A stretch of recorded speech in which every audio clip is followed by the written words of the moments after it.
এরপরে আমরা ফুলের মাধ্যমে তোমাদেরকে গরম করে দেবো।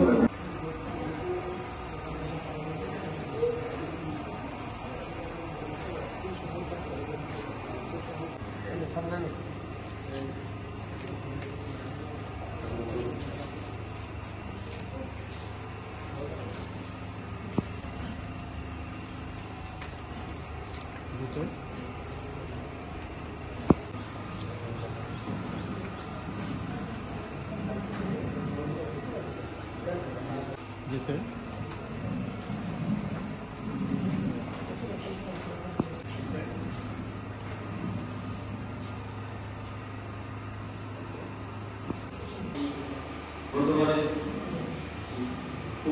রাখবে যে আমাদের যে টার্গেট, আমাদের লক্ষ্যবস্তু হচ্ছে বাংলাদেশকে সুন্দর, সুস্থ এবং নিরাপদ করে তোলা। আমাদের দেশের আইন শৃঙ্খলা রক্ষা করে অপরাধীদের বিরুদ্ধে আমাদের যে কঠোর অবস্থান সেটা ধরে রেখে আমরা কোনো ধরনের লোভ, লালসা, দুর্নীতি এবং যে কোনো ধরনের হুমকি ধামকি এটা পরোয়া না করে আমরা আমাদের দায়িত্ব পালন করে যাবো। তো তোমরা যেহেতু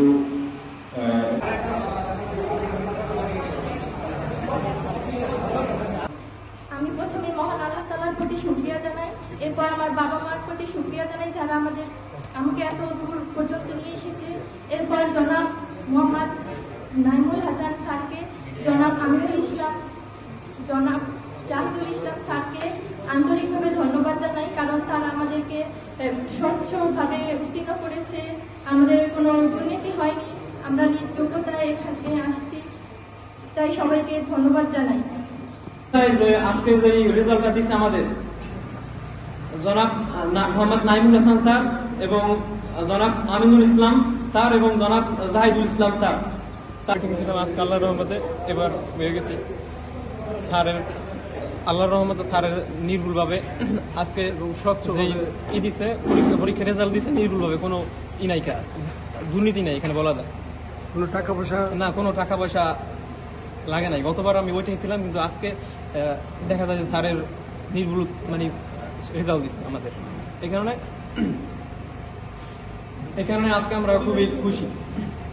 চাকরি হয়েছে 180 টাকা প্রথম। এটা কোনো ধরনের দুর্নীতি হয়নি, একমাত্র একেবারে স্বচ্ছতা এই চাকরিটা হয়েছে। আমার বাবা একজন কৃষক, আমি খুবই আনন্দিত আজকে এই চাকরিটা পেয়ে। 180 টাকার চাকরি, আর যাদের মধ্যে এই ভুল ধারণা আছে তারা যেন এই ভুল ধারণা পরিত্যাগ করে তারপর পিআরসিতে কনস্টেবল পদে যোগ দেয়, এটাই তাদের জন্য আমার কামনা থাকবে। স্বচ্ছভাবে চাকরি হয়, সুতরাং হবে, লাগিয়ে থাকো, যদি এস থাকে হবে। আমি এই পর্যন্ত আসতে পারছি। আপনারা দোয়া করবেন আমি যেন স্বচ্ছভাবে থাকতে পারি, সুকাজ করতে পারি এবং আমার দেশের জন্য কাজ করে যেতে পারি।